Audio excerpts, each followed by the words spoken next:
In the last show, Undiscovered winners Jag spent time in one of London's best-known studios, working on their first single with producer Al Stone.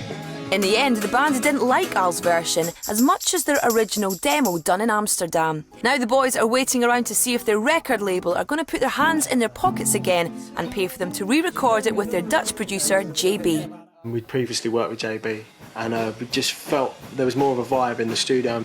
It's been trial and error really, because we've worked with a number of producers before the single, and the best results we got were with JB, who actually let us again kind of get away with what we wanted to do. So it's always been a question of, if we get to do it our way, most often than not it works out.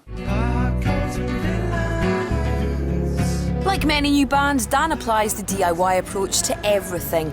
Today he's trying to get some gigs at higher profile venues as a support act. First stop is the Astoria. I'm here to see Chris. Hello, mate. Hello. Dan, how you doing, mate? How you doing, man? Fine. I've got a CD of the stuff. We're just a three-piece, kind of jam kind of stuff. Okay. And we're trying to book up with like the next level of gigs at the moment. Cool. So excellent. Well, I'll give it a listen. Nice yeah. one. No worries. So I mean, how could we like supports and stuff like that kind of thing? It's not so much down to the venue manager. As far as venues like this go, you get bands like, the Kooks and Razorlight and, bands like that, and they tend to bring on their own supports. So it's actually quite hard for somebody like me to actually get support bands on there, because the record company will do it, or the manager will do it, or whatever, Thanks for your time, mate. Thank you very much. Take care. Bye, mate. Cheers.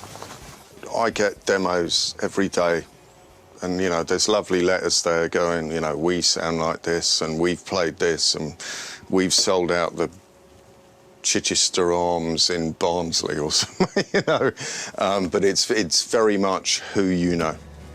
It's very much a personal thing.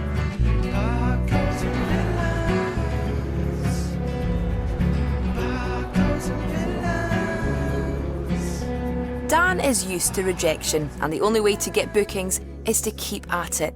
The next target on his hit list is one of London's best-known showcase venues, the Borderline. Hello, mate. Hello, mate. Dan. Barry. Nice to meet you. Nice to see you, mate. OK, so you're from the band of Jag, yeah? Jag, yeah. Jag, just Jag. Just Jag. OK. There's a disc. Borderline breaks new bands all the time. We have about between 7 and 8 shows a month of unsigned and new acts breaking in. The last band we had big success with was the Magic Numbers. Oh, nice. And they worked through the club. They started supporting, bringing in 40 people, built them up over 18 months, and they ended up playing a residency once a week. Yeah. It got signed, and the rest history. Let's have a listen. I know it gets quite loud.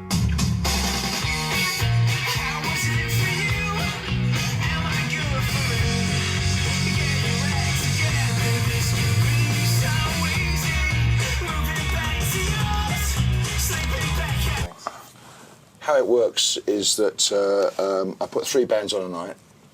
The first band should be drawing about 40 or 50, so they've done a few shows around town in the smaller pubs and clubs, and they come here to showcase with 40 or 50. The middle band is about 70, and the headline band will be about 150. So you can start off at the Borderline at a middle slot. Oh, nice. And it's just a matter of seeing how things go on that first show. So I got an opportunity to put you in on the middle slot on the 7th of December. Right. What I ask you to do is to send me an email with your MySpace link in, because I then flash that to the other 2 bands. Then there's 3 bands all concentrating on the same show with their MySpace. It's the only way to, it's the great way of promoting at the moment. That means all your fan base will see that. They'll see the 2 other bands you're playing with. They'll go to their links. They go, oh, those bands are good, and so a ball starts to roll. Here's my email address. Super. Cheers, mate. OK? Thanks for that very much. Nice one. Cheers, Dan. Bye-bye. A young band has to be incredibly passionate about what they're doing, and it came through that CD. I mean, they were really on it. You know, it was a really up-tempo, you know, they were excited about it. You could tell that the session must have been a good one to go to.